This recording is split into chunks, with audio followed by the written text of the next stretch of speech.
It's time for Security Now. Steve Gibson is here. We're going to talk about WhatsApp. The Guardian says it's insecure. Moxie Marlinspike says, no, it's secure. It's an implementation issue.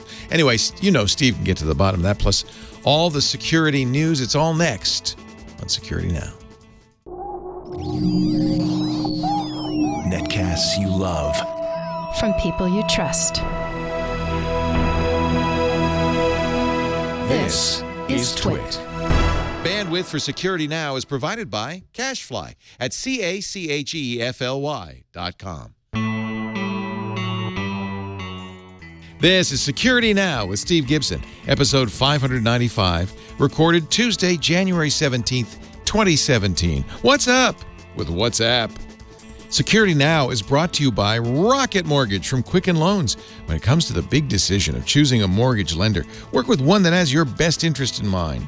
Use Rocket Mortgage for a transparent, trustworthy home loan process that's completely online at quickenloans.com/securitynow. It's time for Security Now, the show where we cover your security, your privacy, your safety online and in the world at large with Mr. Spock himself, James Tiberius Gibson. He's got the thumb, he's got the wide thing. I just saw, what did I say? I just saw a video where a guy did that. I think it was a wedding video. I did too. Yeah. And I was thinking, okay, thumb's correct. Thumb is we are now to the point where we're passing judgment on people's Vulcan hand gestures. That's right. That's only took us 12 years to get to this point, but that's circling something. This is where nerds gather. I just wanted, before you get going, it just broke. Story broke 3 minutes ago. President Obama has commuted Chelsea Manning's sentence, not a pardon, but a commutation. Chelsea Manning, of course, was the was she in the Army? I think she was. I actually have a link that I can. Didn't she have some intelligence role? She was an intelligence agent and leaked to WikiLeaks a considerable amount of material, including, and I think the most important one, and the one that she really provided a public service, the video of a drone strike that showed a really kind of an irresponsible use of a drone strike. Wasn't that also? I have a hard time saying she, but I guess that we were supposed to. He was a he when that happened. He's transgender now. But wasn't that also the Abu Ghraib revelations? Did that? Yeah, I believe so. Yeah. Yeah. So, certainly. But now what's interesting is, of course, now you're going to wonder, Obama's got 3 more days in office, if he will also pardon. Now, he would have to pardon Snowden. Snowden has never been on trial or sentenced. And I think that might be one of the big differences. Manning has served time. So commutation means the time served. It means you're now free. She won't be free till July. So effectively, she's shortened. Her sentence has been shortened. Remember, she's committed or attempted suicide. She never committed it, but she attempted suicide several times in custody. And so I think some of this is humanitarian as much as anything else. Well, we really are in an interesting time of moral dilemmas where, I mean, like the question of what's right. She was an Army intelligence analyst, leaked classified material to WikiLeaks, and was sentenced to 35 years. She would have been released in 2045. She attempted suicide twice and went on a hunger strike because she wanted gender reassignment surgery, which was granted to her. She was Bradley Manning, and she's now Chelsea Manning. She was imprisoned in 2010, so she served 6 years, more than 6 years. 700,000 military files, diplomatic cables. The same rhetoric was used about her as a Snowden traitor. Endangering U.S. assets abroad and so forth. She pleaded guilty and apologized, and I think that may also have something to do with the clemency. In any event, that's breaking news. Just happened. Actually, I'm sorry, it's not July. BBC says May 17th. So, what is that? 4 more months of her term, which is considerably less than her overall sentence. She was sentenced to 35 years in 2013. Yeah. Edward Snowden himself had tweeted that he said, Mr. President, if you grant only one act of clemency as you exit the White House, please free Chelsea Manning. You alone can save her life. So there's the news. Just came out moments ago. Huh. And now on with the show. So our title today is What's Up with WhatsApp? It's the Guardian broke the news late last week. I think it was Friday. And it just caused a huge storm of concern because WhatsApp, due to its connection to Facebook, is the most heavily used, supposedly private and secure messaging application on the planet. Facebook says 15 trillion messages handled per year. So it's a busy application. The problem is that there has been the allegation made that it contains a backdoor. So our main topic for the week will be taking a look at that. What does that mean? What's actually happening? And I know there's a great interest in it among our listeners because I got a flood of, what's this? Is this right? Incoming. So that's our title for this week. Otherwise, we would have done maybe a Q&A, but I think this is an important thing for us to discuss. So we've got a classic bug. Oh my God, this one is just one for the history books. A classic bug at GoDaddy that bypassed domain validation for 8,550 certificates, which were issued. Then the question of, could flashing a peace sign compromise your biometric data? It's not only new IoT devices that may tattle on us. It turns out that many cars have been able to do that for the past 15 years, but it really wasn't ever on anyone's radar. McDonald's gets caught in a web security bypass, the likes of which we have danced around and discussed even recently. And I heard you mention on MacBreak Weekly that the hackers have been hacked, namely Spinrite. We'll talk about that. And one that I thought would really catch your interest, Leo, is that Google has come up with a technology to use AI to increase image resolution. That is without losing sharpness, actually putting information in that didn't exist in the original image, which, you can't do. And a little bit more discussion because I'm seeing a lot of questions about this still on various spins of like diceware and using multiple English words and things. So I thought, okay, we're to the point now where we've established enough foundation to lay down a formal definition of, sort of with almost mathematical formality, a formal definition of what it means to have a maximally secure password and the test you can apply. And then we have a little bit of miscellany, not much. And then we're going to talk about the details of a design decision that WhatsApp made that has become controversial. So I think a lot of great things to talk about. And the picture of this week, this was someone named Stephen Minnick tweeted this to me. This is a picture he took of the center console. You recognized it instantly. You knew what it was because you have one of his Tesla. I assume it was his because it's from the driver's angle. The tweet says, at SGGRC, Steve, you look fantastic. He's listening to Security Now, a look into PHP malware, but he's got last an album week's episode from somebody called Mashonda, who is wearing quite a low-cut negligee. Oh, goodness. But I have to tell you, this has been going on for ages. Tesla does a terrible job of figuring out album art for podcasts. In fact, I have a picture I took just the other day. I'm listening to The People's History of the United States by Howard Zinn, and for some reason the album art, it pulls up his Hamster Theater with a guy with a Pinocchio-length nose. I thought the podcast contained the album art. It does, but the Tesla is not receiving it, I gather, from remember streaming it. It's not storing it, so it's streaming it from TuneIn. And so TuneIn doesn't send the album art, apparently. Yeah. Anyway, if I looked like that, I would have a different relationship with myself than I do. You wish you looked that good.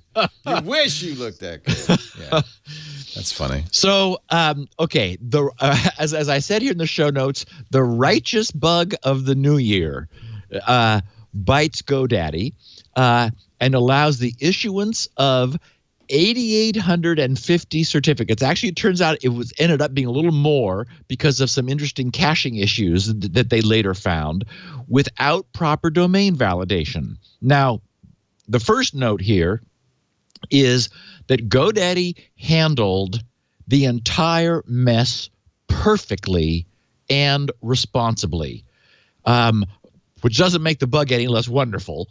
But unlike Woebegone or WoSign that we talked about, that like just completely tripped over themselves, this is also a textbook case of a responsible certificate authority discovering a problem, immediately responding to it, and then coming completely clean and doing all the remediation that you would want. So Wayne Thayer is the senior internet product and technology leader at GoDaddy. He posted in a Google group, the mozilla.dev.security policy group, where this sort of stuff goes, on the 10th. So exactly 1 week ago today, during last Tuesday's podcast, this was happening, an incident report titled Certificates Issued Without Proper Domain Validation. So first of all, that's like the worst thing a certificate authority ever wants to have to post somewhere. It's not something strange crawled out of the wall. It's we issued certificates that didn't get validated. And their whole job, I mean, that's the whole point of a certificate authority. So, again, props. So he writes, on Friday, January 6th, okay, so that was the previous Friday, GoDaddy became aware of a bug affecting our domain validation processing system. The bug that caused the issue was fixed late Friday, the same day. So, instant response in terms of like knowing about it and immediately fixing it. At 10 p.m.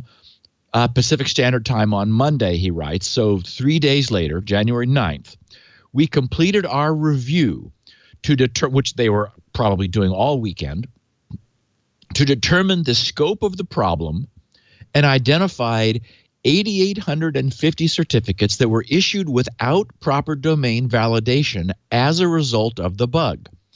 The impacted certificates will be revoked by 10 p.m. Pacific Standard Time on Tuesday, that is 24 hours later, Tuesday, January 10th, and will also be logged to the Google Pilot CT log. That's Google's certificate transparency system, which is on my list of things to get to for the podcast because it's a terrific idea. Basically, it's a publicly postable and viewable log that the concept would be that all certificate authorities would publish the certificates they issue as they do and other transactions about it. The idea being that then there is it's called certificate transparency, a single place where everything can be found to both create visibility and accountability and allow much better, basically to sort of close an aspect of this open and supposedly public process but which still isn't getting enough light shined in it. So that'll be a topic that we'll be getting to. So under detailed description, Wayne continues. He says, the week before that, so on Tuesday, January 3rd, one of our resellers, Microsoft, sent an email to a GoDaddy notification account, which I guess from the context was the wrong place to send it, and 2 GoDaddy employees. Due to holiday vacations and the fact that the issue was not properly reported per our guidelines, We did not become aware of the issue until one of the employees opened the email on Friday, January 6th, and promptly alerted management. The issue was originally reported to Microsoft by one of their own customers and was described as only affecting certificate requests. Get this, this is strange. When the DNSA record of the domain was set to 127.0.0.1, which is okay. Now, I guess you could do that by mistake. Now, so the reason you would do that is if you wanted to get a certificate for like some local internal purpose. But that's not being issued anymore. That is one of the changes that we've seen in 2017, and we've talked about this before, is that certificate authorities are going to stop issuing certificates for private domains, only doing it for public domains. So that's clearly not what GoDaddy intends. An investigation, because I should just mention that 127.0.0.1 is, of course, the local host IP, meaning it's an IP that always resolves to the system that's asking the question. So it would be, well, and for example, I have one that I issued myself for my own purposes at www.steve. And that's refers a self-signed certificate, right? So precisely. Anybody could do that. There's no. Yes. And so what's different here is that they're getting one. And so, for example, I've arranged for my browsers and other clients to trust that certificate so that I'm able to do things locally to test the security that I then deploy publicly at GRC. That allows me to operate to have a staging area, which is probably what this person was wanting. It's a fairly routine thing, right? Although you wouldn't normally go to GoDaddy to do it. That's what's weird. You just do it yourself. Correct. And the CAB guidelines say no more issuance of certificates for non-public IPs. So they continue. An investigation was initiated immediately, and within a few hours, we determined that the problem was broader in scope. Oh boy! The root cause of the problem was fixed via a code change at approximately 10 p.m. On Friday, January 6th. So same day they found out about it, they plowed into it, found the problem, and immediately fixed it.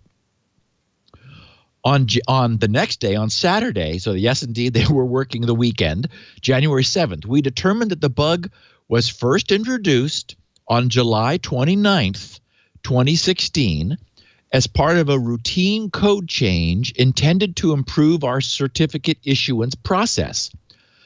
The bug is related to our use of practical demonstration of control to validate authority to receive a certificate for a given fully qualified domain name. In the problematic case, we provide and so here's part of the problem. We provide a random code to a customer and ask them to place it in a specific location on their website.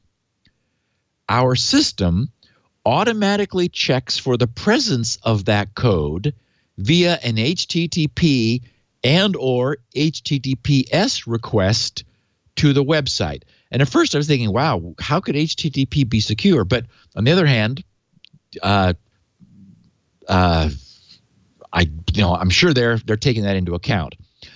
If the code, that is this random nonce essentially, is found, the domain control check is successfully completed. Prior to the introduction of the bug, the library used to query the website and check for the code was configured to return a failure if the HTTP status code was not 200.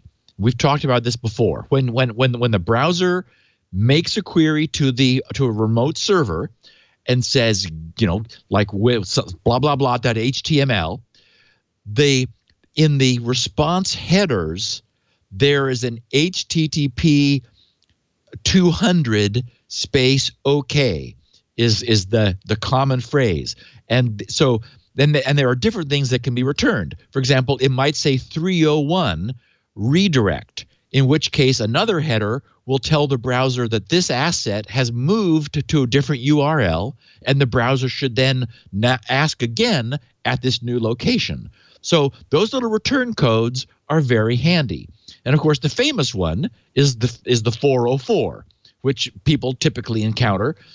We used to more in the past. Now, of course, when a domain is abandoned, you generally get a squatter who sticks some junk there, so you get something. But if you just if you put in a completely erroneous long URL yourself, then you can get a 404 because the page you've asked for is not available. So that 404 code comes back, that HTTP 404, and then it typically says not found afterwards, meaning, we looked for that page, but I couldn't find it. A configuration change to the library caused it to return results even when the HTTP status code was not 200. And here it is. Since many web servers are configured to include the URL of the request in the body of a 404 not found response, and the URL in question also contained the random code, any web server configured this way caused GoDaddy's domain control verification to complete successfully. This is just such a sublime bug. So what that meant was that if the domain being checked wasn't owned by the person who asked for a certificate, excuse me, a little scratch in my throat. If the domain being for which a certificate was being requested was not owned by the requester, GoDaddy would send back to the requester saying, here is a special code, put this on the following page on your site and let us know when you have. So whether the person did or not, they would say, okay, and then GoDaddy would ask for that page containing that code, but the request also contained the code. So when the site that wasn't owned by the user said, I don't have any page like that, if in trying to be helpful, that web server's 404 not found said, sorry, we could not find this URL you just asked for, and displayed that in the error page, the modified library that GoDaddy was using since July would say, and find the code in the error page rather than in a legitimate page, and pass the domain validation test. Whoops. Wonderful bug. So Wayne continues, we're currently unaware of any malicious exploitation of this bug to procure a certificate for a domain that was not authorized. So, in other words, they don't know that it was abused. So it Probably wasn't found. I mean, right? Right. Because nobody knew it was there. Exactly. Yeah. Exactly. The customer who discovered the bug revoked the certificate they obtained. So maybe there was one test. And he said, and subsequent certificates issued as a result of requests used for testing by Microsoft and GoDaddy have been revoked. Further, any certificate requests made for domains we flag as high risk, for example, google.com, Right. were also subjected to manual review. So if during that time any high value, high risk domains happened to be reissued, those they immediately, so they read through the whole list and immediately were responsible. We have re-verified domain control on every certificate issued using this method of validation in the period from when the bug was introduced until it was fixed. A list of 8,850 potentially unverified certificates, as potentially unverified, representing less than 2% of the total issued during the period, because I should mention that most certificate authorities, and we've discussed the various means of validation in the past, they'll give you multiple ways of doing it. It's like take a file, stick it on the root, do this, do that, make this appear in a text record in your DNS records. So they typically give you a range of things to do. And you'll remember that back when I was playing with trying to get a third party to scan grc.com when I had received a report of there being some sort of a cross-site scripting vulnerability, I had trouble doing that because I don't remember now why. Oh, it's because I don't use a default homepage. I always redirect anyone coming into just the root, backslash. I always redirect them, or rather /. I always redirect them to intro.htm, which I've long used, and their systems wouldn't follow a redirect, which maybe was good for security, but it wasn't something I could easily fix. So anyway, as a consequence, there were other ways I was able to do it. So then they conclude, saying additional code changes were deployed on Monday and Tuesday to prevent reissuance of certificates using cached and potentially unverified domain validation information. However, prior to identifying and shutting down this path, an additional 101 certificates were reissued using such cached and potentially unverified domain validation information, resulting in an overall total of 8,951 certificates that were issued without proper domain validation as a result of this bug. So, as we know, anyone can make a mistake. GoDaddy's response is textbook perfect.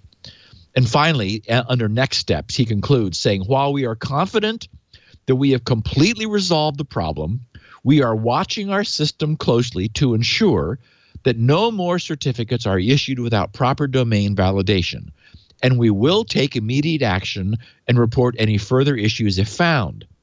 A full post-mortem review of this incident will occur, and steps will be taken to prevent a recurrence, including the addition of automated tests designed to detect this type of scenario in the future.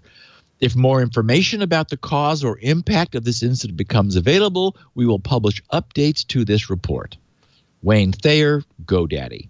And again, it doesn't get any better than that. I mean, talk about a different response from WoSign, who said, oh, okay, yeah, we revoked that one. And it's like, oh, okay, but, this was a big problem you had. What else was affected? Oh, well, I guess we could look. It's like, no, don't use them. And for what it's worth, I still love Hover. They are my go-to certificate authority, or not certificate authority, domain host. And of course, DigiCert is my certificate authority of choice. Was I saying CA? I was saying CA this whole time, wasn't I? I hope so. Yeah. Oh, instead of domain registrar. Yeah. Yeah. Domain registrar. Please, S/CA/domain registrar/G. All fixed. Oh, wait a minute. This isn't text. It's a little grep. Yes. So anyway, just beautiful work for handling domain registration, and again, I do want to give Hover props. In fact, I just allowed 3 domains to expire on GoDaddy. I was trying them for a while. They're just not my cup of tea. They've also, they're sort of hyper commercial, and I really just want somebody that does, that's got good coverage, good policies, a long track record. Of course, Hover is based on 2 cows. It's a service of 2 cows, and so I'm happy there. But again, couldn't ask for better performance from those guys. I don't know what she's doing with her tongue here, Leo. It's rather okay. That's a bad way to start this. It's rather distracting. She has a very hyperactive tongue. Should I know her? Oh, yeah, it's Miley Cyrus. Don't you know Miley Cyrus? I know, Leo. Oh, come on, Steve. I don't know her or her tongue. She's very famous for well, Billy Ray Cyrus, her dad. Well, okay, first of all, I know the name. Yeah. I absolutely know the name. Yeah, she's a pop star. I couldn't pick her out of a crowd. Yeah, she's also on The Voice right now. She's one of the judges, and she has a really there must be a name. I would love to know what it is for a agile and lengthy tongue. It's freaky. Yeah, she's rather inked up also. Yeah.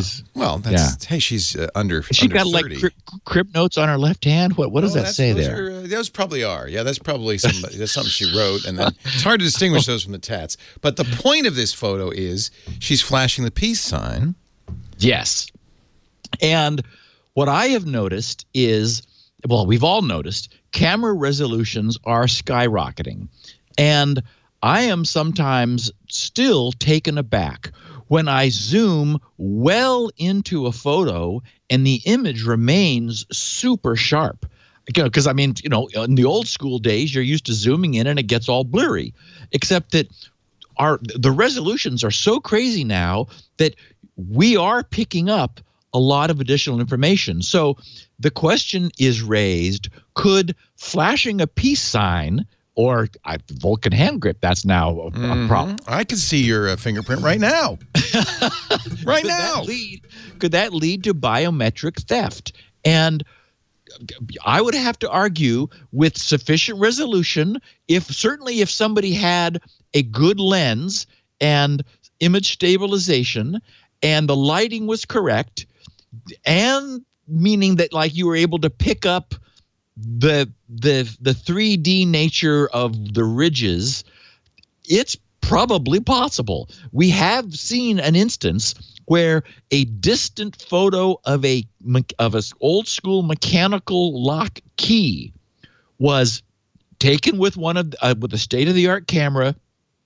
It was modeled, it was rotated to make it to remove all the perspective distortion, and then a key was cut from that, and it worked the lock. It's how the TSA master key was cracked. Pictures. Yep.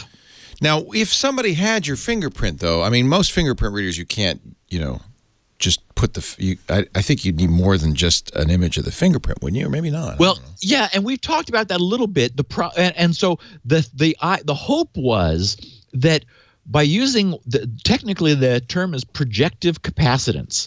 That is, when you put your finger down, for example, on the Apple capacitive touch sensor, we heard that it wasn't reading just that surface layer, that there was some penetration. And so, it was reading the meat a little more than just the ridges that are ruffled.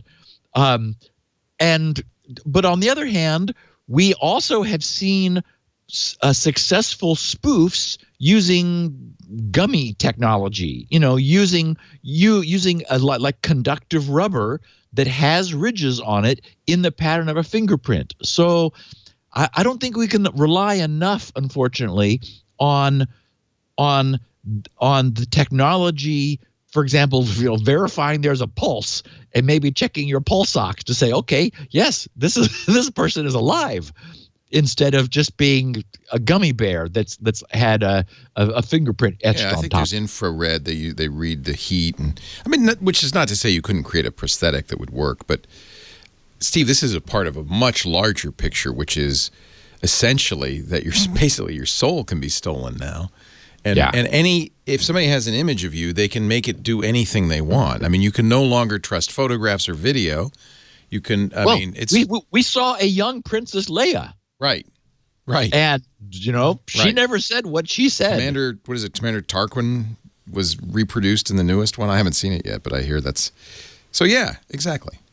We're in that era. Yeah, and it's people like you and me who have thousands of hours of video widely accessible.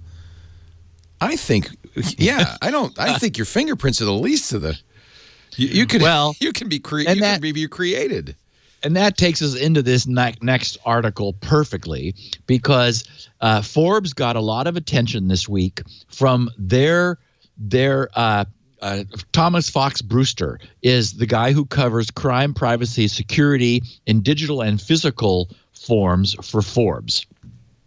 And he did some research that revealed something we may have sort of been dimly aware of, but not focused on, and that is that while our IoT devices, that we've just been talking about, are all in the news. For example, we recently were talking about the Amazon Echo and how it has been subject to a subpoena, and in fact, it was that brought this to Thomas's awareness. He writes, the rapid spread of connected devices that can listen and locate has been a boon for law enforcement. Any new technology hooked up to the web has the potential to become a surveillance device, even if its original purpose was benign, as shown in a 2016 Arkansas murder investigation where Amazon was asked to hand over audio from a suspect's Echo. And so he broadens this to note that such information and much more, I've learned, he writes, has long been retrievable from cars. Now, of course, this is also fodder for investigative movies and all kinds of things where you have like GPS in a car that is building a log of where you go. But he did some court document research and revealed a 15-year history of what's been dubbed car tapping, where almost real-time audio and location data can be retrieved when law enforcement order vehicle tech providers to hand it over. And he notes that, for example, one of the more recent examples can be found in a 2014 warrant that allowed New York police to trace a vehicle by demanding satellite radio and telematics provider Sirius XM. And first, when I saw it, I thought, wait a minute, Sirius XM is one way. It's downward traveling satellite. You're not sending anything up to the Sirius satellite. But the warrant originally filed in 2014, but only recently unsealed, and in the article he publishes it in full, asks SiriusXM to activate a monitor as a tracking device. The SiriusXM satellite radio installed on the target vehicle for a period of 10 days. The target was a Toyota 4Runner wrapped up in an illegal gambling enterprise. And as Thomas dug into this, he found that when he talked to Sirius, who told Forbes it complied with the order and did so by switching on the stolen vehicle recovery feature of its connected vehicle services technology, which is only available in a subset of cars it supplies. And he notes that the satellite radios alone cannot be tracked as the telematics services can, and so on.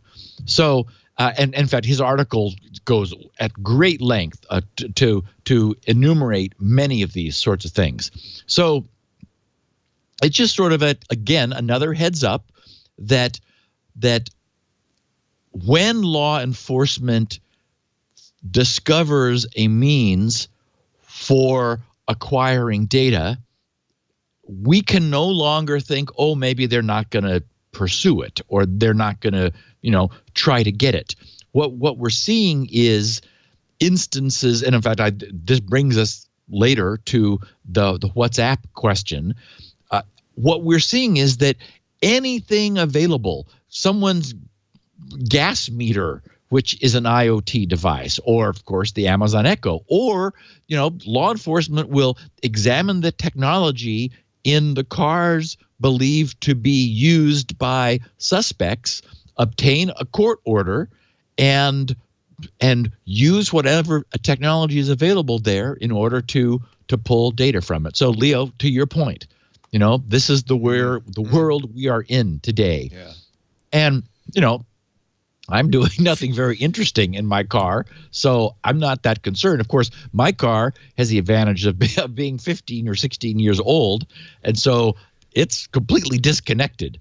But I'm the exact opposite, of course. Correct. Well, and because of its age and mine, I know I'm going to outlive mine, and so at some point I will be upgrading. And I no doubt will be, I see these things when I travel somewhere and rent a car or am a passenger in somebody else's, all this stuff happening.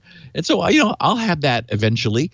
I guess the only takeaway would be if somebody is really concerned about privacy, modern car technology creates a problem because, well, especially now we're going to have cars, as you have mentioned, as we talked about on this podcast, and I heard you talking about elsewhere, the National Highway Traffic Safety Board will eventually be moving inter-vehicle communication from optional to mandatory.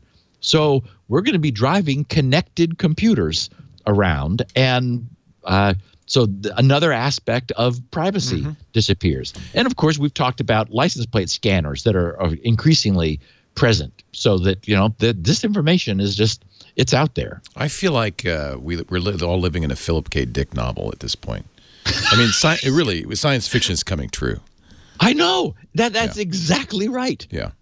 Yeah, it really is. I mean, some of the things we used to talk about on this podcast, it was like it would have been science fiction 10 years ago while we were doing the podcast. Now it's like, oh yeah, the guy's power meter, finked on him. It's moving fast. Because he apparently washed down the patio, and we know how much water. We know how much water he used at 2 a.m. Yeah. What were you doing in the middle of the night? I had to fill the hot tub, man.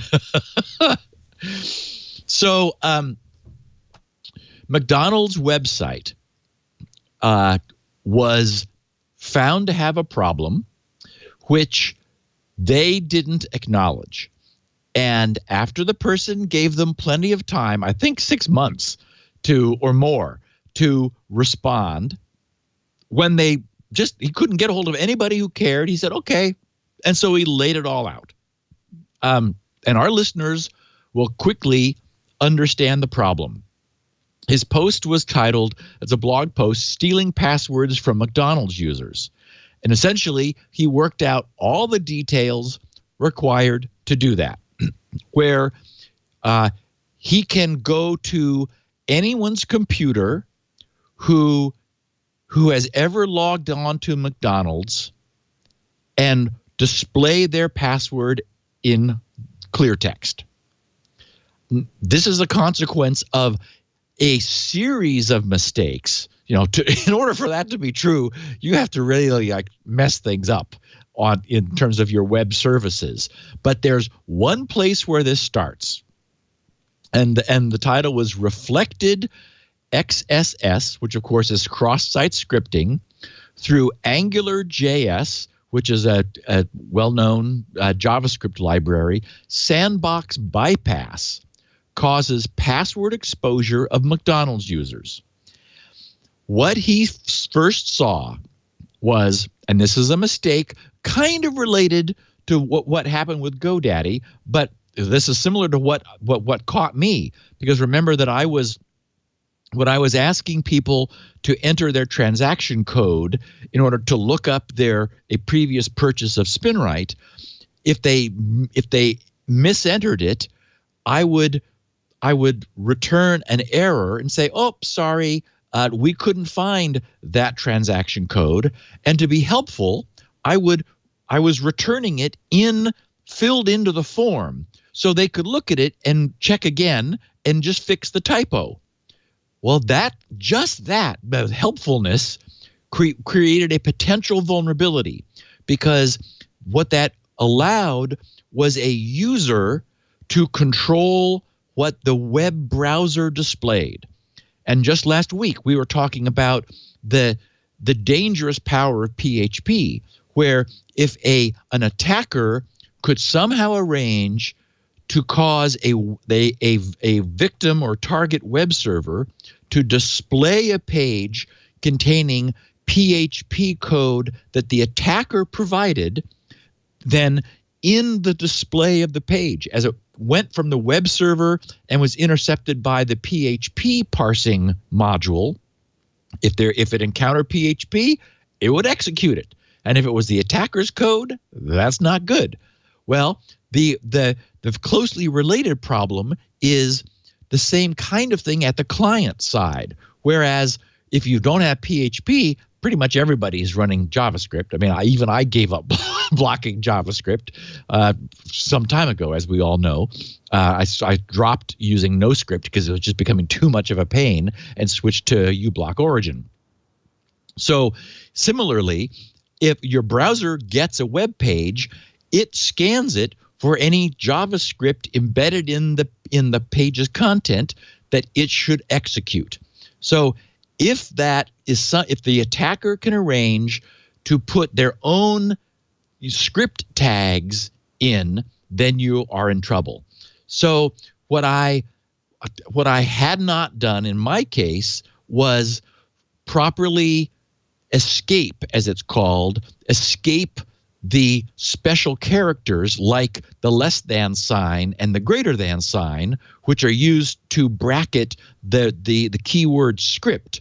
Because, for example, if I had simply, and I do now, convert the less than sign to an ampersand LT semicolon, that's the HTML code for less than, and similarly the greater than sign to an ampersand GT semicolon, then it'll still display as if it were the brackets, but it doesn't parse. They aren't actually brackets, and so JavaScript never gets invoked. Anyway, those things are missing from from McDonald's Corporation website in the search results. When you search the McDonald's site, and whether or not it finds anything, it comes back saying X number of search results were found for, and then, yes, it feeds back on the page what you gave it to search for. Then it even fills it in to a form field to be helpful, and then asks, do you want to search? And then it gives it to you again in the news section. So that's the beginning of a detailed dive that I won't go through in infinite detail here, because we pretty much covered the high points. But their AngularJS is supposed to be sandboxed, and it turns out the sandboxing isn't done right, and it can be bypassed to break out of the sandbox. And remember the extra danger of code running that appears to be from the site. Remember, there is the same origin policy, which is strictly and rigorously enforced by our web browsers. And that is that code from a domain is from a so-called origin is only able to communicate with its own origin, that is where it came from. That's what prevents, for example, code in ads from being able to attack the sites that serve the ads. The code in ads that came from an ad server can only make queries back to that same ad server. So there's a strict compartmentalization. But in this case, where you put something into a search term and it's displayed by the server back to you, that code came from the server, which means that the attacker, the site is not protected by the same origin policy because it is from the same origin. It came from that server, via the form being responded to, and so anybody who wants to, who's clever, can sit there poking at it, doing tests, and work their way through the security. And there are many things wrong. For example, they store, I can't even believe I'm going to say this. They store the user's password encrypted in a cookie on the user's browser. It's like, why? Why would you do that? It's, I mean, so we're looking also at an amateur who implemented the logon process and authentication process. You would never encrypt the user's encrypt the user's password and store it in their cookie. It's like, no, accept the password, hash it the same way. Well, there's no hashing going on, obviously. This is so screwed up. And then check it against the previous hash from the time that the user created the account. We all know how this is to be done properly. None of that happens here. So there's crypto present. The initialization vector and the key are static across all users. It's not per user. It absolutely should be. I mean, it's just mistake after mistake. I was just reading this thinking, this is not something you repair. You just flush this and, get somebody who actually knows how to build a website. So unfortunately, they hired somebody who was unable to implement security in a useful fashion and then didn't listen to a responsible individual jumping up and down, waving his arms, saying, hey, you've got a real problem here. And of course, if this is all that was found, we know this is sort of probably the tip of the iceberg. So you don't want a situation where somebody can drop a magic incantation into your browser and up pops the JavaScript alert box with your password in the clear, which it decrypted from your cookie, which for some reason that site stored in your browser. It's like, no. Where do you begin with what's wrong with this? So anyway, again, these guys are doing it wrong. And this you talked about a little bit on Mac Break Weekly, or I guess, no, I think Renee said that you were aware of it, but you hadn't talked about it, and that is that although I did see the amount of data, which was rather substantial, Leo, we've talked about Spinrite before. They're the Israeli, well-known, very popular in their circle. Among law enforcement. Yeah, exactly. Authoritarian regimes everywhere. Exactly. Provider of cell phone hacking technology. So Motherboard wrote, Motherboard has obtained 900 gigabytes. Okay, so that's not some usernames and passwords, nearly a terabyte of data related to Spinrite. Motherboard was directly contacted, by the way, by the attacker who extracted the data from Spinrite. Motherboard continues, one of the most popular companies in the mobile phone hacking industry. The cache includes customer information, databases, and a vast amount of technical data regarding Spinrite's products. The breach is the latest chapter in a growing trend, writes Motherboard, of hackers taking matters into their own hands, stealing information from companies that specialize in surveillance or hacking technologies. Spinrite is an Israeli company whose main product, a typically laptop-sized device called the, get this, Universal Forensic Extraction Device, the UFED, the UFED, can rip data from thousands of different models of mobile phones.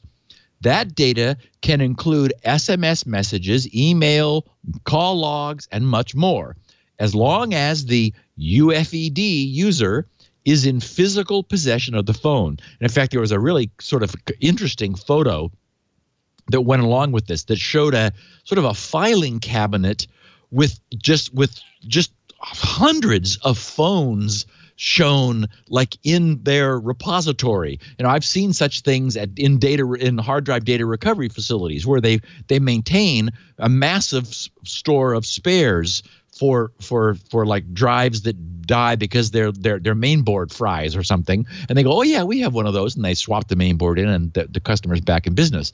This is like that. It's like, let's see, and of course the phone may be 10 years old that law enforcement wants to crack, and so it's like, oh, do we have one of those? Yeah, but it's over here down aisle D. So yeah, they've got quite a collection. So they write, Celebrite is popular with U.S. federal and state law enforcement, and according to the hacked data, possibly also with authoritarian regimes such as Russia, the United Arab Emirates, and Turkey. The data appears to have been taken, at least in part, from servers related to Celebrite's website. The cache includes alleged usernames and passwords for logging into Celebrite databases connected to the company's MyCelebrite domain. This section of the site is used by customers to, among other things, access new software versions. Motherboard verified the email addresses. I thought that was kind of clever. In the cache, meaning the 900 gigs of data they received, by attempting to create accounts on Celebrite's custom login portal. In the majority of the cases, this was not possible because the email address was already in use, meaning there's already an account there with that email address. So that's sort of a nice negative feedback means of verifying that, yes, this data appears to be authentic. A customer included in the data confirmed some of their details. So Motherboard found someone they knew and said, is this you? Does this sound right? It's like, oh, yeah. So the data. The dump also contains what appears to be evidence files from seized mobile phones and logs from Celebrite devices. So the hackers got hacked. And Leo, get a load of this one. Google calls this Razor, as in sharp and, edge. RAISR, an acronym for Rapid and Accurate Image Super Resolution. This is a research paper. A couple interns at Google in research and a few others teamed up. The abstract of this paper reads, given an image, we wish to produce an image of larger size with significantly more pixels and higher image quality. This is generally known as the SISR, SISR problem, stands for single image super resolution, meaning you don't get multiple images where you could then infer from multiple images a single higher image. You get one low resolution image and you are being asked to bring it to super resolution.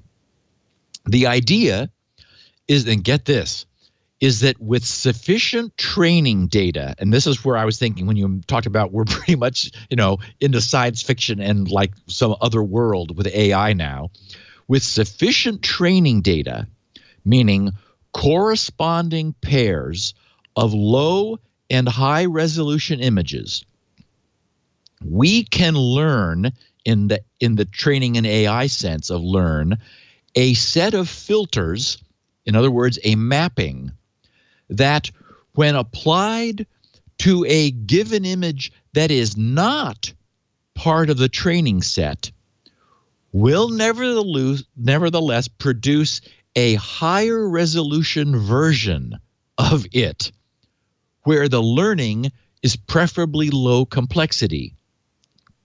In our proposed approach, they write, the runtime is more than 1 or 2 orders of magnitude faster than the best competing methods currently available, while producing results comparable or better than state-of-the-art. A closely related topic is image sharpening and contrast enhancement. In other words, improving the visual quality of a blurry image by amplifying the underlying details. Our approach additionally includes an extremely efficient way to produce an image that is significantly sharper than the input blurry one. That is, so not only could it increase the resolution without getting blurry, but it could also just, like, using AI, essentially what they have done is they have trained something in what blurry pictures look like, and it's good enough to remove the blur, to learn what the original sharp picture was. And if it knows that, then it could fix a blurry one or scale it up to whatever size you ask. So it's just, I'm thinking, okay, I really am beginning to feel my age when this sort of stuff is like just happening. And so they conclude saying, we illustrate how this effective sharpening algorithm, in addition to being of independent interest, can be used as a pre-processing step to induce the learning of more effective upscaling filters with built-in sharpening and contrast enhancement. So this is sort of the beginning of this next generation of image processing, where, one of the things that always bugs all of us who listen to this podcast is where a cheesy movie takes a satellite image of basically a furry blob in the desert, and then someone says, well, can you enhance that image? Oh, yes, sir. And then, types a few buttons, and suddenly, and then you see this wonderful things are scanning back and forth, and yes, cubes are zipping around, and things are scaling in, and it goes ka-dink, ka-dink, ka-dink, ka-dink, ka-dink, and with each one of those ka-dinks, it's like getting sharper and sharper and sharper, and magically emerges the license plate that you can, read from a keyhole satellite at 50,000 feet. Who knows?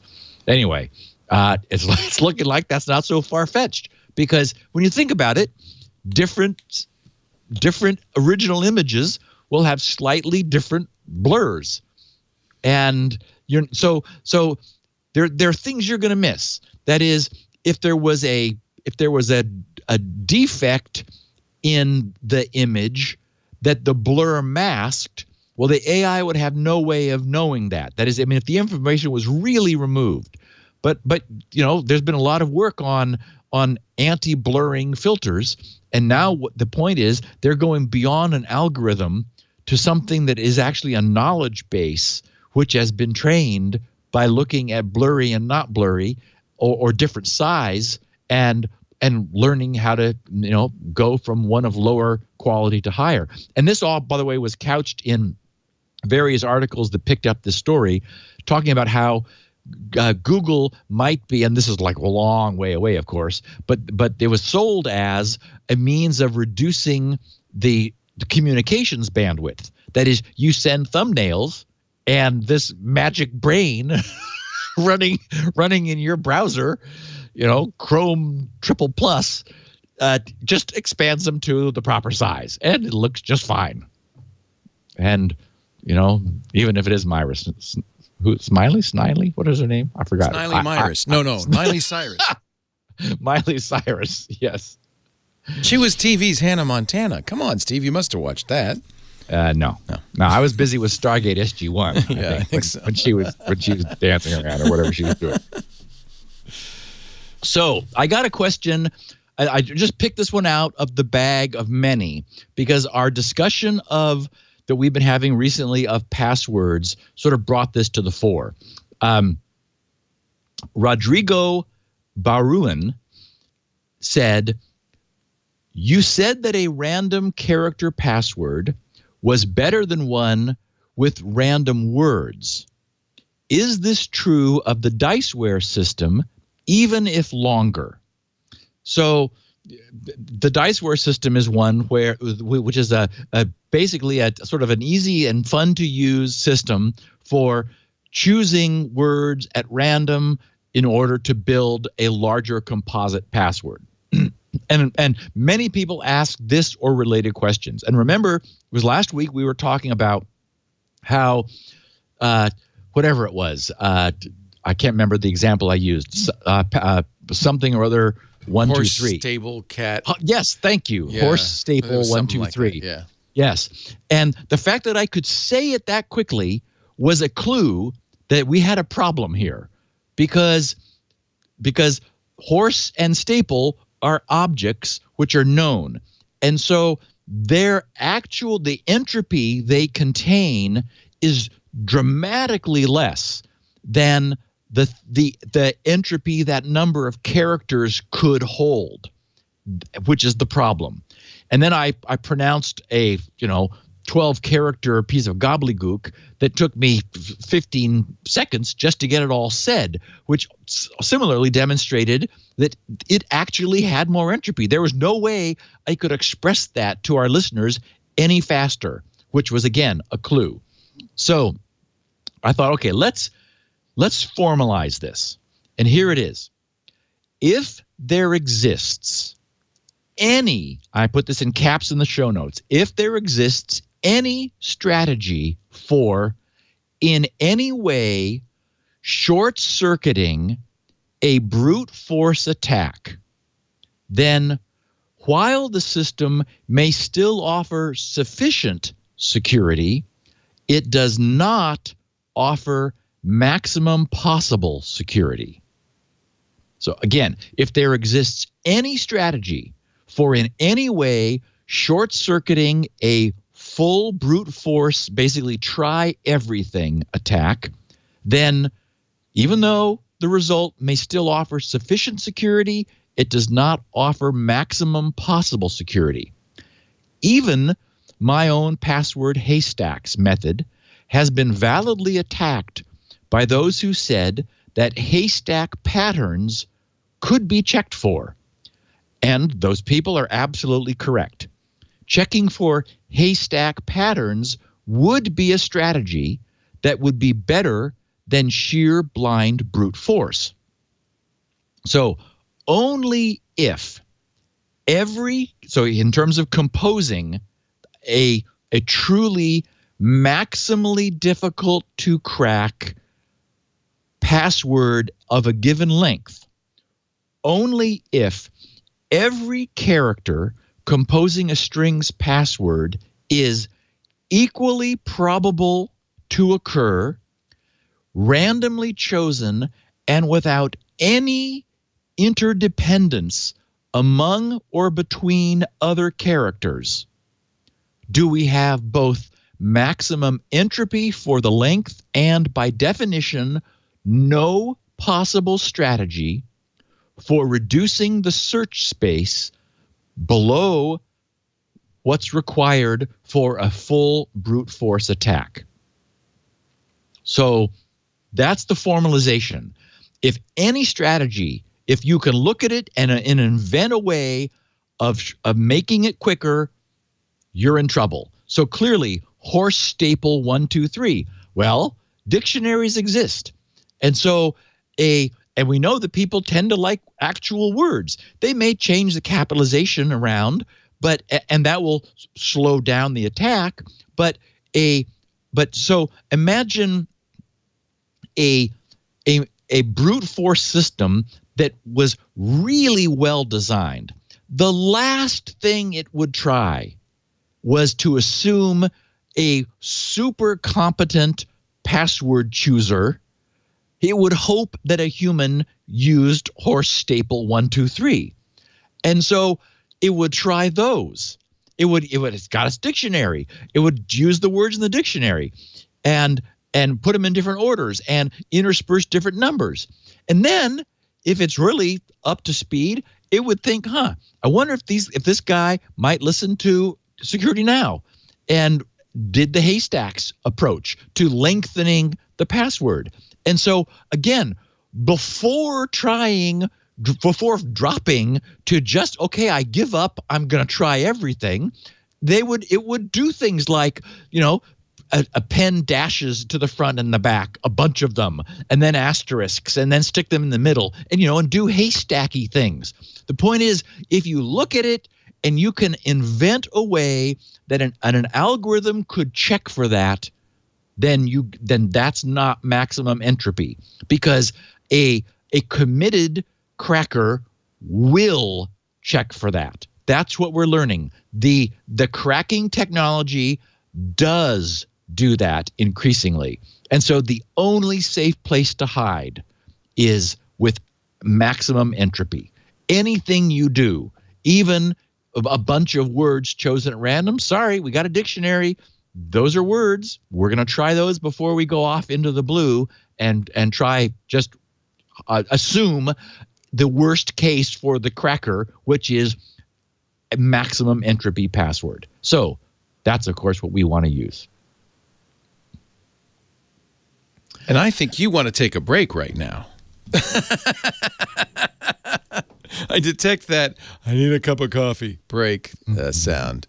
And that's good. I'd like to take a break because we have a great sponsor for the show today, and that's a perfect sponsor for the geeks in us all, Rocket Mortgage from Quicken Loans. Quicken Loans, little refresher course here, one of the best mortgage lenders in the country. I don't have to tell you that. Just go to the Quicken Loans site, quickenloans.com/security now, and take a look at all those J.D. Power Customer Satisfaction Awards.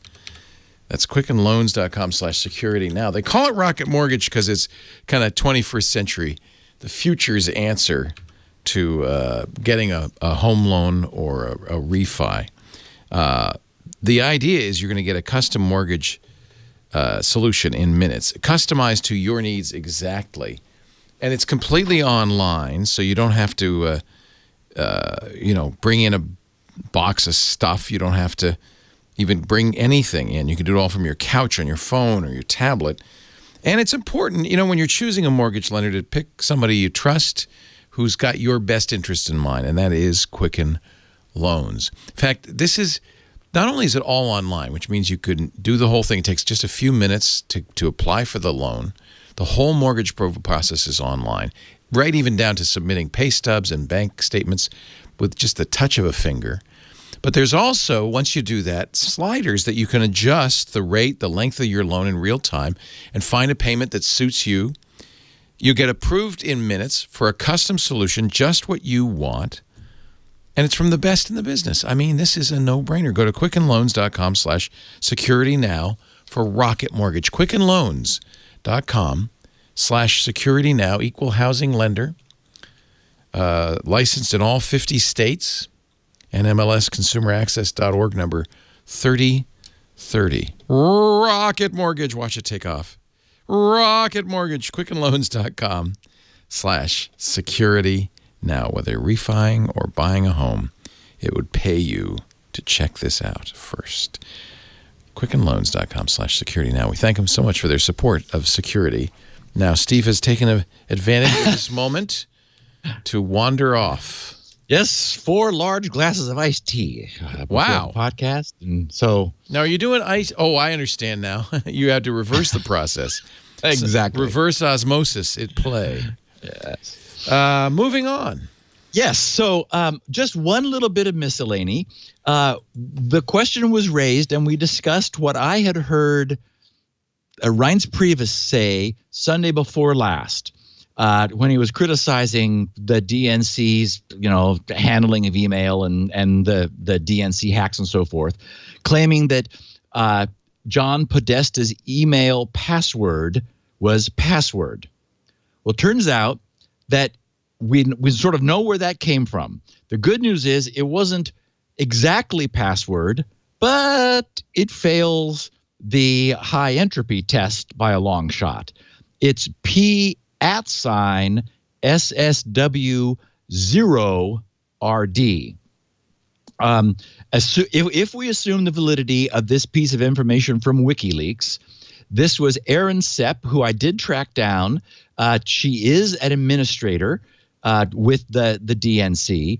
And this email that WikiLeaks has is from her to John Podesta saying, with a subject two things. Says, though CAP, whatever that is still having issues with my email and computer, yours is good to go. And then it says J Podesta on the next line, and this password sign and a 0, which I think is her giving John Podesta his email account login. Now, presumably, somebody who was security conscious would change their That was his password. login for his computer, though, not his Gmail. Oh, really? Yeah, read it closely. And it's, by the way, we do it too. In fact, the default we use is change me.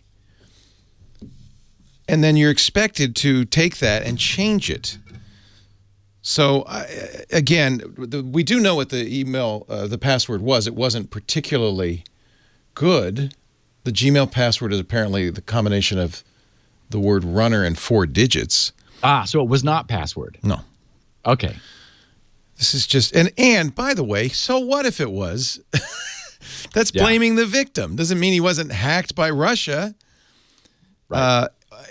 And anyway, do we know if it was a spear phishing attack? I mean, was it just somebody brute forcing his account, or was it a spear phishing attack? Yeah, and see, this is the problem with any of this kind of coverage, is that we just don't know. Yeah. And so it's just not there. It is, in fact, it's unknowable, unfortunately. So I did have I thought it was a phishing email. I was pretty sure. I definitely heard that, Leo, but I didn't, and so that's what was said. And in fact, it might even have been somebody over on the DNC side who said that, not somebody who may have had an axe to bear or grind or do something. The IT guys routinely will do that. Here's your password, and it's some loopy password like change me. That's what we use, and you should change it. Right. Yeah, and so that's just enough to get you to log in order to make the password change. Yeah. Yes. Yeah. Anyway. It's his Windows. If you read it closely, it's his Windows 8 password. He's telling him how to log into his Windows 8 system. Your computer is good to go. And then he warns you the Windows 8 system is very different from what we had back at the White House. I did see all that. Yes. Yeah. So this whole story came from well, I don't even want to go into it.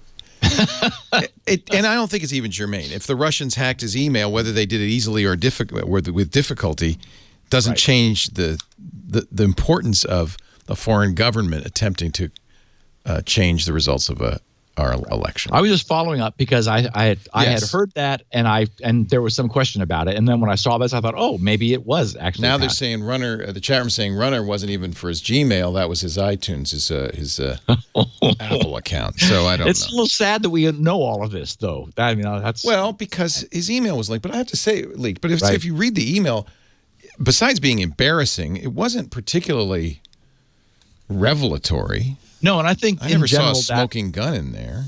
Right. So I got email from Tim D, who said he's near Detroit, Michigan, and this was following up to last week's discussion. And this is a tip that I had never really thought about, but when he said it, it's like it makes so much sense.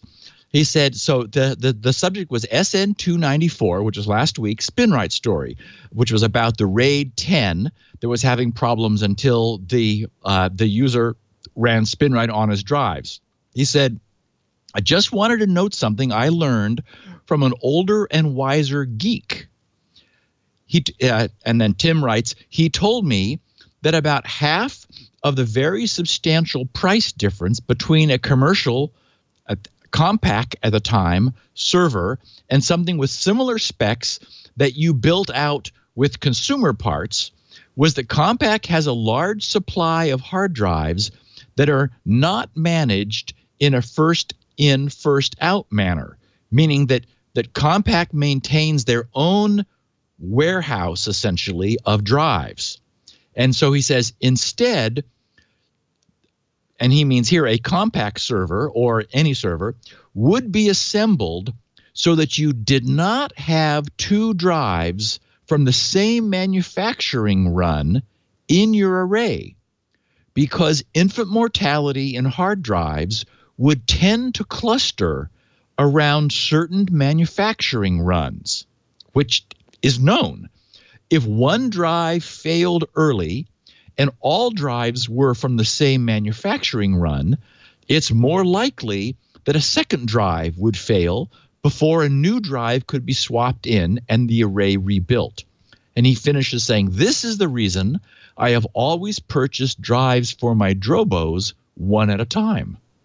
And I thought that was really interesting because, there are famous examples. I remember like where a major drive manufacturer will go through a rough period where they just sort of, sometimes in the semiconductor fab industry, it's called losing the process, where like something gets contaminated or like something happens and they'll produce a big batch of drives or in some cases processors, which pass QC, get through test, but there's a little wisp or a problem or something that only reveals itself out in the field. And those tend, because everything is done in a big production batch, and then the assembly line is switched over to make a bunch of something else, and then later it's switched back. There is a temporal and a sort of a batch-based connection. And so what I liked about this was if you really did want to assure yourself of the most robust result, you'd rather have a heterogeneous collection of drives than a homogeneous collection. And really you would not want to populate a large RAID with just all drives from a single batch, because if there was a problem, now the flip side is they might all be really, really good rather than to have a problem. But in a RAID, the whole point is to protect yourself from a low probability but high value failure, and spreading your drives around makes a lot of sense. So anyway, Tim, thank you for that tip. That's one that I made total sense when I heard it, but it hadn't ever occurred to me independently. So, what's up with WhatsApp? Someday, hopefully, we'll have a widely recognized single understanding of the term backdoor. We don't have that yet. The confusion arises partly because the term is good for baiting clicks on websites, and a backdoor is a scary term, partly because it seems sinister, and also because it's a brilliant term. Everyone can readily visualize a backdoor. As we saw during the FBI's request for we're not asking for a backdoor, we want a golden key to the front door debacle last year, the proper use of the term requires an understanding of the intent. A UC Berkeley security researcher, Tobias Bolter, waited 9 months after informing Facebook and WhatsApp of what he believed to be a security vulnerability in WhatsApp's implementation of the Signal protocol. When he was ignored and obtained no satisfaction, he went public, and The Guardian dropped the bomb using the heavily freighted term backdoor. The trouble was and is, it was neither a mistake, which Tobias found, nor a secret. It's a deliberate and carefully considered design decision. This doesn't mean necessarily that it's the correct decision, but it does definitely mean that it's not a backdoor in the usual way that we still somewhat softly understand the term. A backdoor is, I think it's, if we were to define it, by definition, an unknown and secret password or something like that, a secret something embedded, for example, into router firmware that allows anyone who knows the secret incantation, whatever it is, to obtain unofficial and unauthorized access to the device, whatever is being protected. That's a backdoor. But figuring out how a deliberate design decision feature can be abused, while it may not be a good thing, it's not a backdoor. So shame on the Guardian for succumbing to the temptation to use that term. It achieved its goal, but I would presume at some small increment of reputation cost to them, because it was, there's been a lot of back push on this. Moxie posted, and he was really unhappy at Open Whisper systems, and it caused a ruckus. Well, and no kidding, because it's Facebook bought WhatsApp, and it's, as I said at the top of the show, 15 trillion messages a year. It is the most heavily used, supposedly secure, end-to-end secure instant messaging system, and even delayed messaging system, which actually is where the story goes, that exists just because of the size of Facebook. So what's this all about? It's another classic instance of a trade-off between true security and security transparency. Users say they want encryption privacy. We know that privacy requires authentication to be meaningful. That is, you have to know who you're talking to. It's not enough just to have arranged a private communication. If you're talking to the man in the middle, then you don't have privacy. But edge cases arise that forces a decision about whether to involve the user. As we discussed on episode 555, and remember at the time people saying, "Are you going to make this a special episode about the classic timer chip, the NE555?" I said, no. In fact, instead we talked about WhatsApp.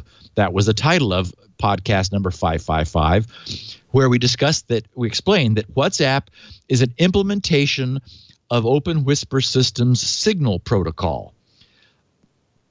In its introduction back then, at the introduction to the podcast, I summarized the news of the week and concluded, and we will discuss the result of my deep dive into the Open Whisper Systems Signal Communications Protocol that's finally been fully integrated into the world's #1 multi-platform messaging system, WhatsApp, along with, and I said this at the time, two things. And what was it? That was 40 weeks ago. So we're at episode 595. That was 555. So, and back then I said, along with two things that must be done to get true security. And it's not entirely a consequence of the fact that they're not, but that would at least mitigate this and provide notification. So what's going on? Performing real-time online messaging where both endpoints are guaranteed to be online for the conversation, such as with any VPN.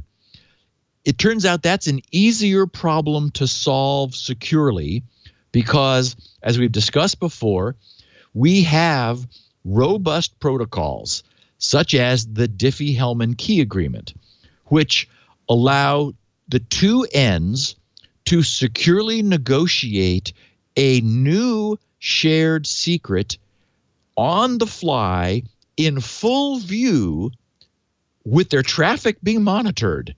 Yet nobody in the middle, nobody passively examining the traffic can figure out what key it is that the two agreed upon, even seeing them talk. It's a perfect piece of crypto technology.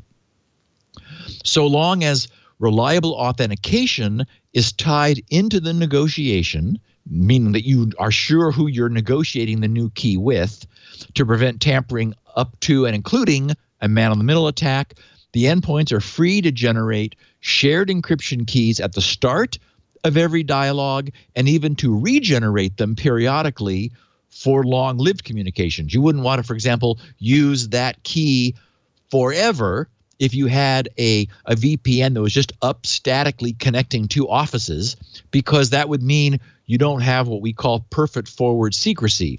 if you'd always been using that key for a long period of time and it became compromised in the future, then that key could be, and all of the historical traffic had been captured, as we believe the NSA is doing with their massive drive farm in in Utah.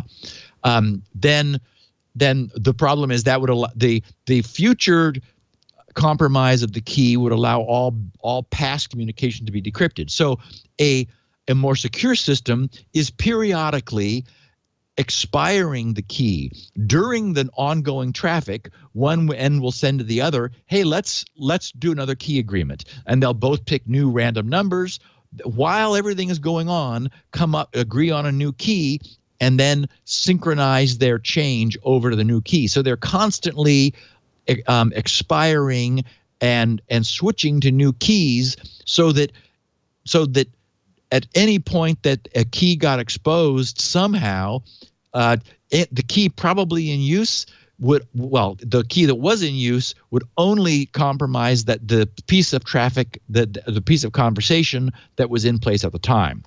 Okay, but that by definition, everything I just said assumes the endpoints are online together, and they can do this in real time. That's effectively synchronous communications, where they're able to dynamically interact. But the plot thickens a great deal, actually, when we ask for the same sorts of guarantees of authentication and secrecy, that is privacy, from an asynchronous communication system like messaging. In the asynchronous scenario, we want to send a secure message to the other endpoint, even if it's not currently online.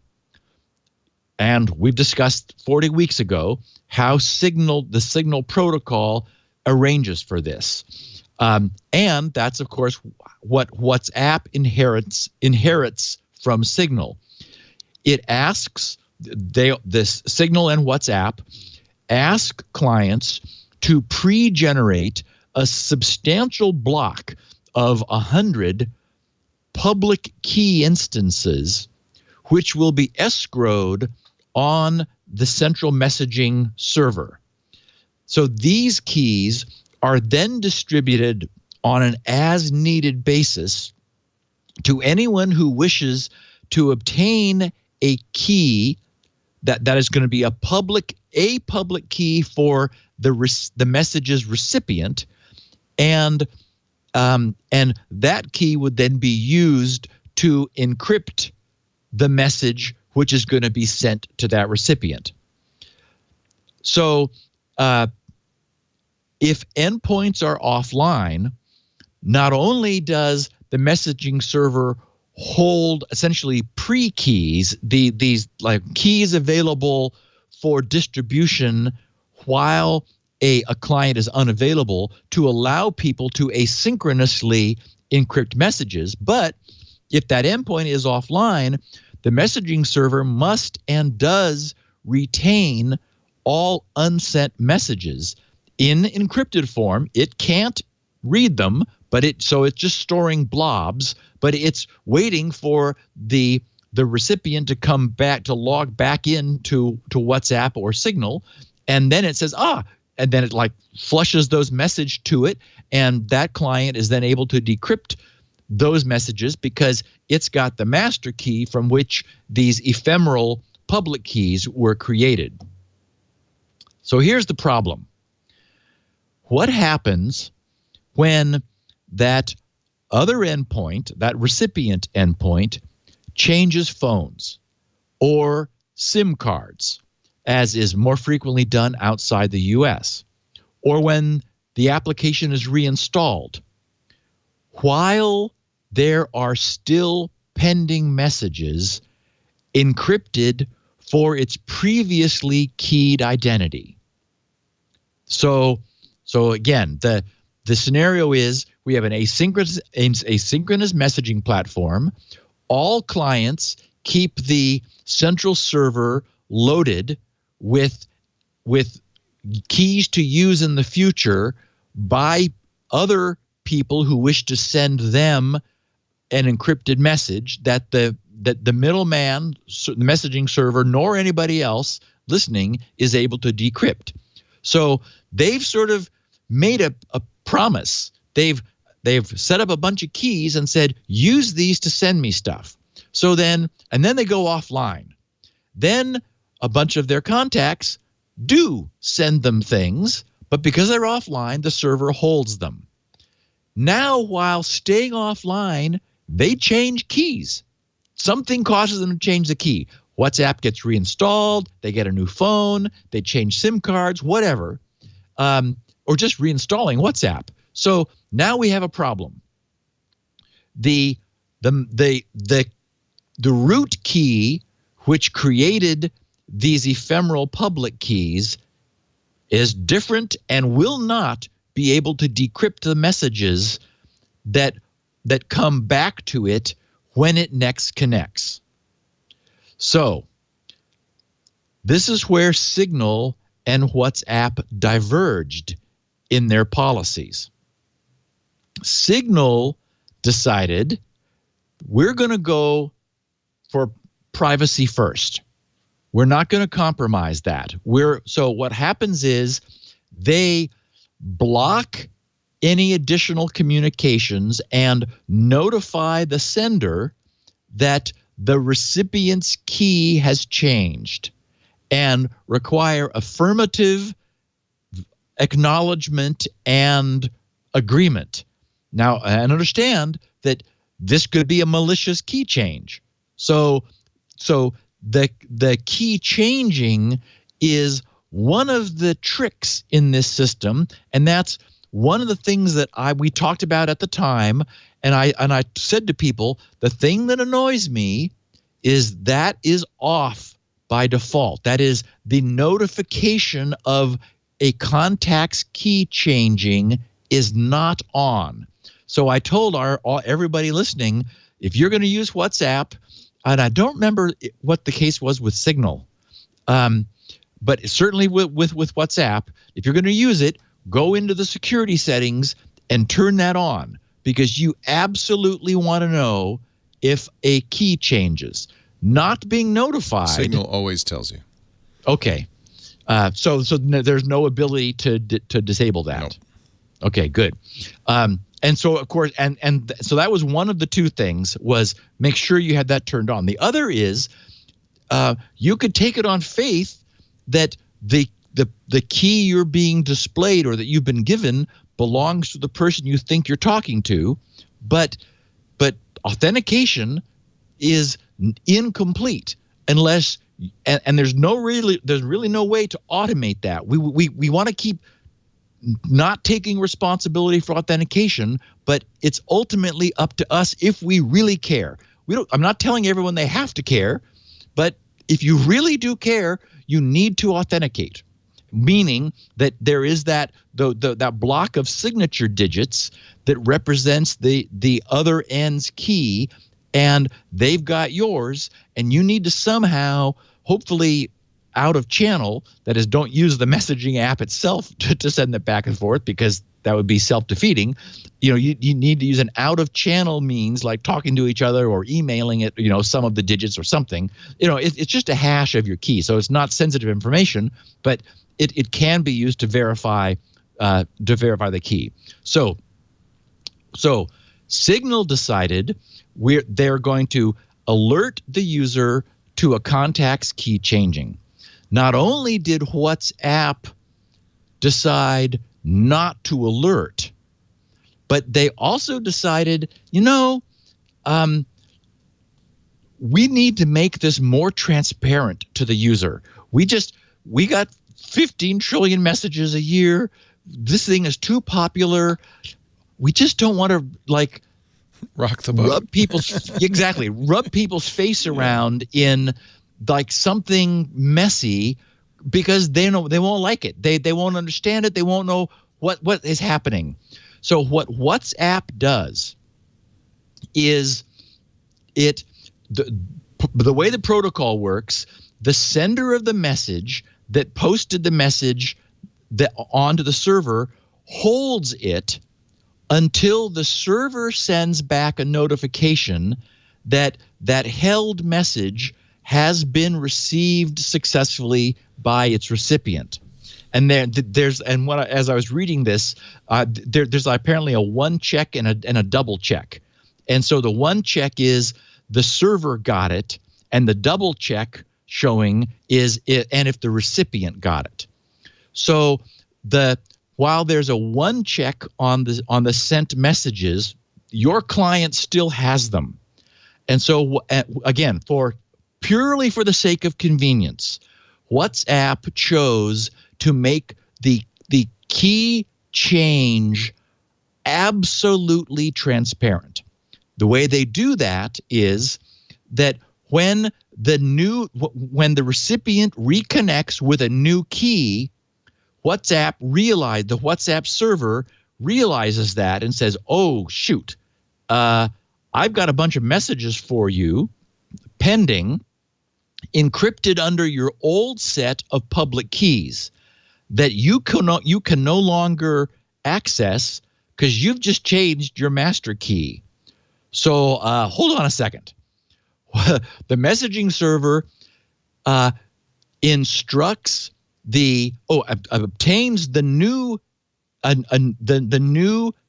blob of 100 ephemeral keys for that newly rekeyed endpoint, redistributes them to all the clients whose messages are pending, and says, we had a problem in transmission. Would you please re-encrypt those messages you sent before but haven't deleted because we told you not to because we hadn't confirmed their delivery? We need you to re-encrypt them for us under this new key. Without any fanfare, no user notification, nothing happens. That all happens behind the scenes. So the messages that had only kind of been half sent get resent under the new recipient's key. And they go to the end, they go back to the messaging server. Now they can be sent to the newly rekeyed recipient who can decrypt them. And the senders then, that notification goes back to the messaging server that sends it back to the senders, and they get the double check on the messages, and everybody's happy. Well, not everybody. Because it's clear it's not a backdoor, it's a problem. If you absolutely, really care about security. The problem is now that everybody knows about this. I mean, maybe some people knew about it. This is why I believe that disclosure is always the best policy. But all law enforcement in the world now knows that it is possible to cause the most secure messaging platform on the most popular, not the most secure, the most popular, supposedly secure messaging platform on the planet, to not notify endpoints of message receipt, that is, not give them the second check and permission to delete it locally, and to give them any key they want and cause the messages which have not yet been sent to be resent under a key that a third party could decrypt. And it turns out that it doesn't, the argument has been, that only applies to the most recent message. No, if the protocol is obeyed, that's true, but nothing enforces the protocol. Tobias demonstrated that it is possible to have a conversation back and forth between endpoints where the messages are never being confirmed. The conversations happen, but the final message is not sent from the messaging server, preventing the endpoint from dispensing the messages. And in real time, there can be constant rekeying going on, which is completely transparent to the user. So we don't know this has ever happened. We don't have any reason to believe it would be, but this is a consequence of the decision that WhatsApp made not to give people a dialog box they won't understand. There's like, wait, what do you mean? My contacts key changed. I mean, what are you going to do with that information? And so they said, no, we're just, and even if they did turn on the security switch saying, I want to be notified of any change to my contacts keys, it turns out all pending messages are rekeyed and resent before the dialogue is displayed. Figure that, why? But that's what happens. That's the way the system is designed. So that's what this was. I love this because it's a perfect story for this podcast. That Moxie and Open Whisper Systems understood the problem, and solved this difficult asynchronous messaging system in a clever way with this notion of a blob of pre-keys that are used ephemerally in order to allow offline encrypted messages to be stored out by a central server that cannot decrypt them. But then you have the problem if you're in real time, there's no problem with a key being changed when you're offline because you're online. But if you're asynchronous, either end's key could change and does change for any number of reasons. So they had to figure out how to do that. They did that by causing the endpoints to hold unconfirmed received messages until they had been confirmed received, and the ability to have them rekeyed and resent. That's sort of, with that goes notifying the user. But and as you said, Signal does that. Unfortunately, as you start chipping away at the details and take away notification and then make it completely transparent, and even if you notify, you do it after the fact, okay, well then you've really got broken privacy. So, or again, we don't know that it's going to happen, but now what we're seeing is law enforcement is being very aggressive about what they're asking for, and they're getting courts to ask for what they want, and they're compelling companies to comply. So, this is an interesting trade-off. I read Moxie's complete rebuttal. He was standing up for Signal and WhatsApp, and he argues that, okay, yes, what the way Guardian portrayed it as a backdoor was clearly wrong. I completely agree that WhatsApp had a hard decision to make. Were they going to offer privacy, but set the bar to a point that it would be a problem for users, which might drive them to, as Moxie put it, some other less secure solution? That is, this is good, but unfortunately it can be manipulated because of the details of the way it was designed. So, I'm still with Threema. I don't actually use Threema because I don't have anything I'm sending my friends except, oh, did you know that season 6 of Homeland has restarted? It's like, okay.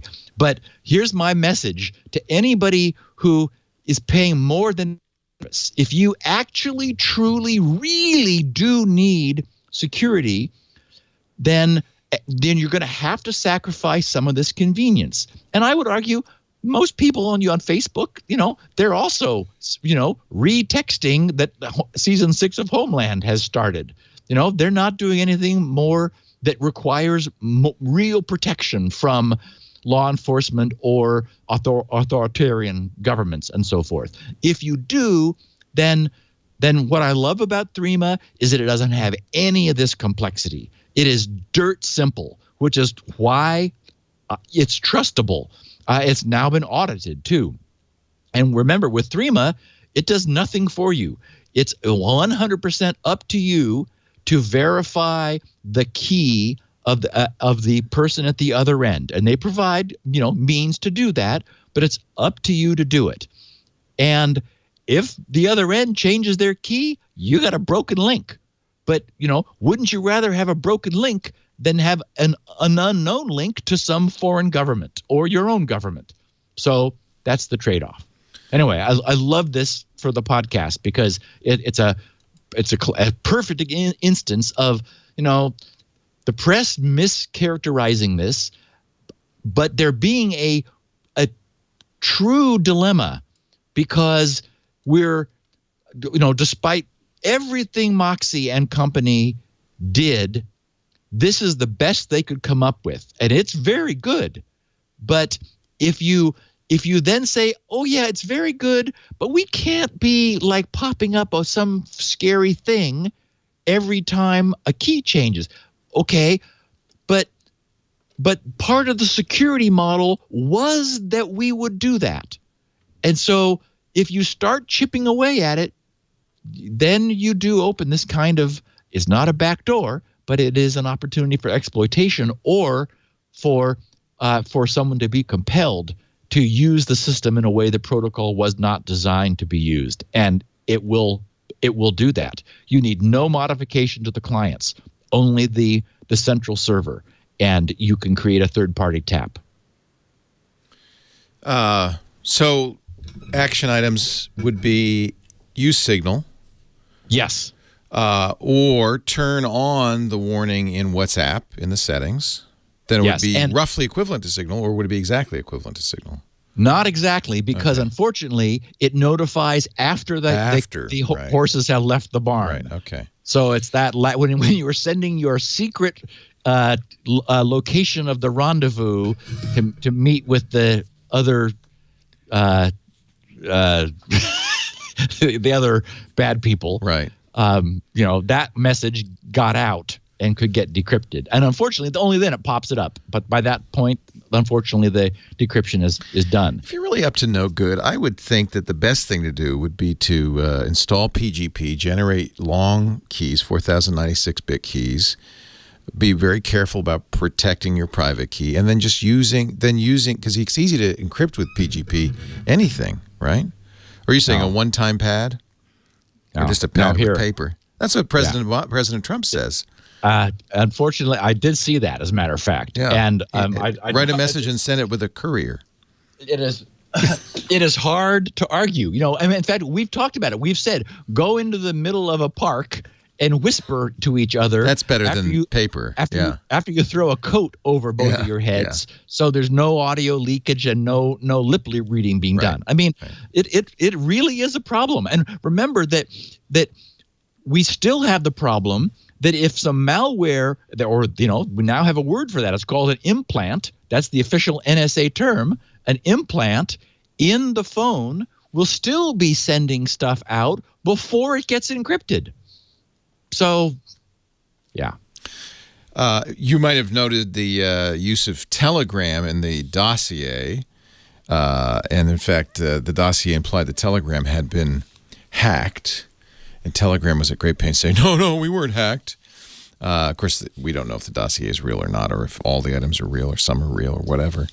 But I have to say, I remember I told you there was a dog whistle in the Telegram blog post a few months ago where they had Pepe in there, Pepe the frog. And remember, it's written by a Russian, Pavel Durov, who claims to hate Russia because they stole, he was the Zuckerberg of Russia. They stole his Facebook clone. Putin's government forced him to sell it. He's at a fire sale, and so he's fled Russia. Yeah, but maybe not. And I don't know.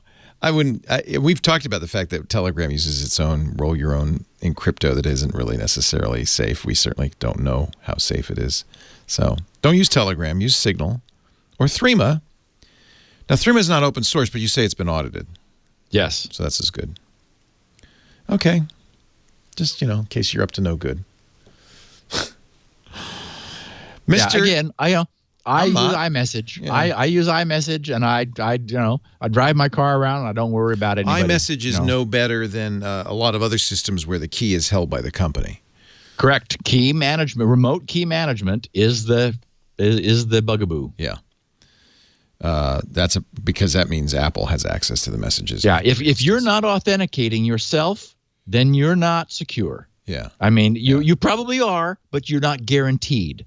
There's no way. We have not found a way of subcontracting authentication. Yeah. Yeah, it's an interesting world. It's a theoretical, an interesting theoretical problem. It's more interesting from a theoretical point of view. Exactly. Yeah. Steve does his show every Tuesday about 1:30 Pacific, 4:30 Eastern, 21:30 UTC. If you'd like to stop by and watch live, join us in the chat room at irc.twit.tv. We'd love to have you. But you don't have to, because we have on-demand versions of the show. Steve's got them at his site, grc.com. That's one place you can get them, grc.com. He also has transcripts. That's the only place you can get that. He also has Spinrite, the world's best hard drive recovery and maintenance utility, his bread and butter, grc.com. Lots of other good stuff there as well. We store audio and video at our website, twit.tv/SN. You can watch live there or watch live on YouTube, youtube.com/twit. There's also a Security Now channel on YouTube. You can watch the video there if you want. And you can download copies of audio and video from anywhere you get your podcasts, including iTunes and Google. And Google Play Music has our show. Spotify has our show. Stitcher, Slacker has our show. TuneIn has our show. It's everywhere. Just subscribe. That way you won't miss an episode. Thanks for joining us. Next week, you want to do questions? Let's try. Yes. Leave your questions for Steve. He's at SGGRC on the Twitter. Or you can go to grc.com/feedback and fill out the feedback form there. Yep. And we will get to as many as we can next week. Good Lord willing, the creeks don't rise. Thank you, Steve. Thank you, my friend. Talk to you next week. Security.